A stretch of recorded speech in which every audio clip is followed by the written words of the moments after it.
Hey everyone, welcome back. I'm Vladimir Dutip. Anne-Marie Green will join me in just a moment. The U.S. Coast Guard says they have made contact with crew members missing from an overturned cargo ship off Georgia's coast.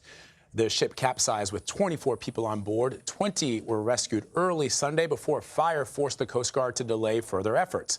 Meg Oliver is reporting on this from St. Simons, Georgia, and she joins us now. Meg, this is wonderful, remarkable news. What more can you tell us? A huge sigh of relief can be felt across the area here because dozens and dozens of people have come out to watch this rescue operation get underway. And as you mentioned, Vlad, the Coast Guard has contacted those 4 missing crew members that have been missing since early Sunday morning. Now, just take a look behind me, because what they have to figure out now is how to get these crew members out of this vessel. It's massive. You can see that tugboat right over there. That has stabilized the vessel so it will not sail into the channel, and that is what is really important right now, to keep it stable so these Coast Guard members can get into the hull to extract the crew members. We do know that all 4 of them are from South Korea. Earlier today, we went over to the Seafarers Center, and we talked to a woman there who helped with the other crew members who were rescued on Sunday. She said that they were in good spirits. She said many of them were Filipinos, some others were South Korean as well. And there was a female crew member on board, which she said is highly unusual in this type of a situation.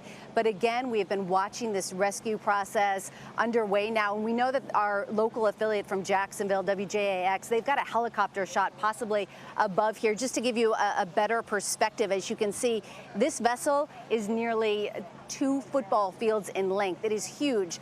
The water behind me, Vlad, is about 30 to 40 feet deep, so they expect that the vessel is resting on the sea floor. This rescue operation is moving a lot faster than a lot of people expected, so we are just going to have to wait and see right now as to when the Coast Guard is able to extract these 4 crew members. Wow, you're right, Meg. We're seeing those images coming into us from WJAX, those aerial shots. The ship is massive. It brings to mind the old 1970s film Poseidon Adventure. It looks very similar to a shot in the movie. In other words, this is something you'd only see on a movie set, but this is real life. And what I find remarkable, Meg, is that the Coast Guard and other rescuers were able to make contact with the 4 individuals that are still inside the ship. Did they say how they made contact? Was it over radio, I'm guessing?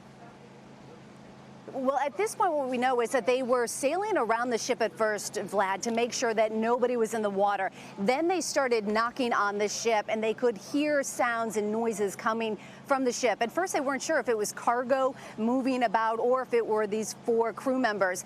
Keep in mind that 4,200 vehicles were on board this vessel when it overturned, so they weren't sure what they were hearing. Fantastic news, as we now know that the Coast Guard has made contact with them, and as we're just going to have to wait and see how they plan to remove them safely. And I know you'll be following those developments, Meg. Hopefully we'll even perhaps have some good news before the day's end. We'll check back in with you a little later. Thank you, Meg. No problem.